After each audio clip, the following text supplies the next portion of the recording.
Next step is to configure Git for source code management. I will use administrative privileges to execute some of the commands. Using group add command, I will create a new user group called Git users. The strategy is to have a common location where developers can create their project repositories.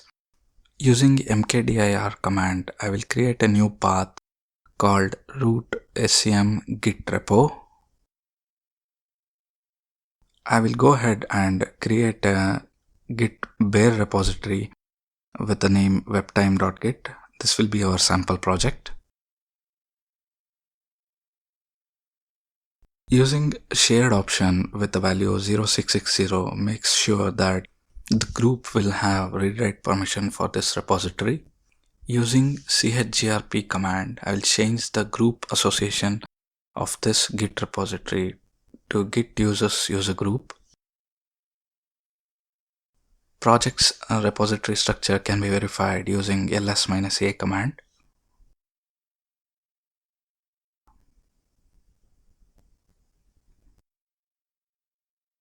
I will add the developer to Git users group using usermod command.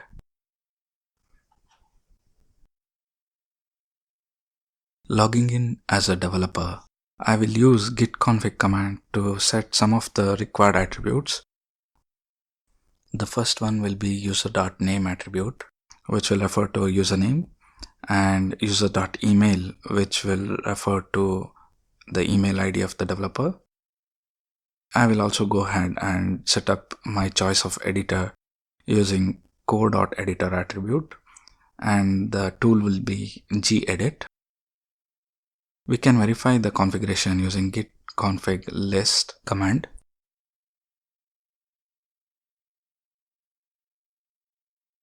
As a developer, I will create a workspace with the folder named projects. This will be the place where I will clone all my project repositories. I will use Git Clone command with the file protocol to clone the newly created webtime project.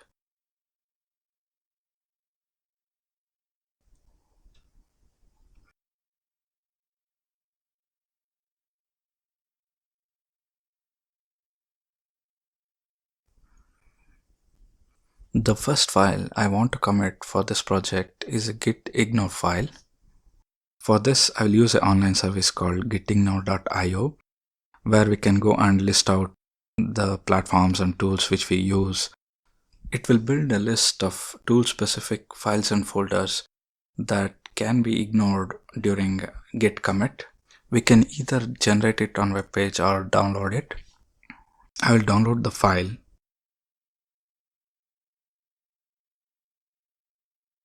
Now, I will copy the gitignore file to the cloned repository and rename it as .gitignore.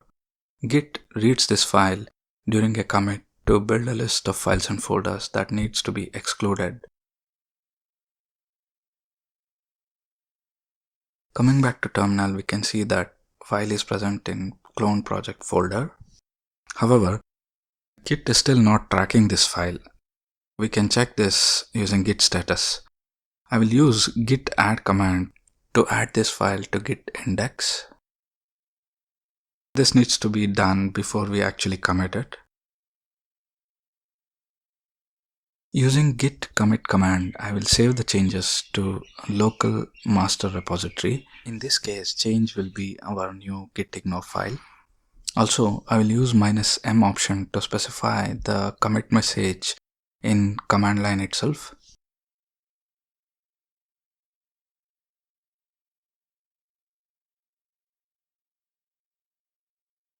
This push will not propagate the changes back to remote master repository. I will execute git push to make sure the changes are propagated back to remote master. Once it is done, we can execute git status to verify the changes.